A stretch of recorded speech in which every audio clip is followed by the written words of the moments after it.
సహోదరి సహోదరులు, మన జీవితంలో మన చుట్టూ ఎప్పుడూ కొంతమంది పిచ్చోళ్ళు ఉంటారు. ఎప్పుడు నీ మీద ఒక రాయేసే ప్రయత్నం చేస్తారు, నిన్ను రెచ్చగొట్టే ప్రయత్నం చేస్తారు, గాయపరిచే ప్రయత్నం చేస్తారు, విమర్శించే ప్రయత్నం చేస్తారు. అలా వాళ్ళు విమర్శించే, గాయపరిచే, నిందించే ప్రయత్నం చేస్తే మనం చేయాల్సిందేమిటి? దీనత్వంతో, తగ్గింపు తత్వంతో కాముగా ముందుకెళ్ళిపోవాలి. ఎదురుగుండా మురిగ్గొంట్లో నుండి అప్పుడే ఫ్రెష్గా బయటకు వస్తుంది. ఏంటో చెప్పండి? పంది. ఇటువైపేమో చక్కని సరస్సులో హాయిగా స్నానం చేసి ఏనుగు వస్తుంది. ఒక వంతెన మీద అటు నుంచేమో ఏనుగు వస్తుంది, అదే వంతెన మీద ఇటు నుంచేమో పంది వస్తుంది. ఇప్పుడు పంది రోడ్డు మధ్యలో వస్తుంది, ఇటు ఏనుగు కూడా రోడ్డు మధ్యలో వెళ్తుంది. ఇప్పుడు ఎదురుగుండా వస్తున్నటువంటి ఆ పందిని చూసి ఏనుగు నెమ్మదిగా పక్కకు తప్పుకొని కాముగా రోడ్డు పక్క నుంచి ముందుకెళ్తా ఉంది.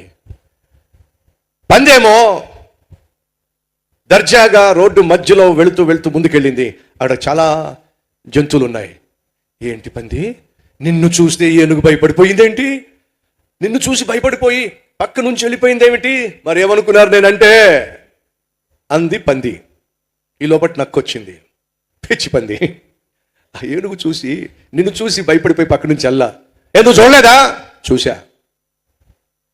ఇలాంటి పందితో పెట్టుకుంటే మళ్ళీ స్నానం చేయాల్సి వస్తుందని చెప్పి అది కామ్గా పక్క నుంచి వెళ్ళిపోయింది. సహోదరి సహోదరులు, మన జీవితంలో కొన్ని పందులు ఎదురవుతూ ఉంటాయి. పెట్టుకోకండి, ఆ పందులతో పెట్టుకోకండి. మళ్ళీ స్నానం చేయాల్సి వస్తుంది.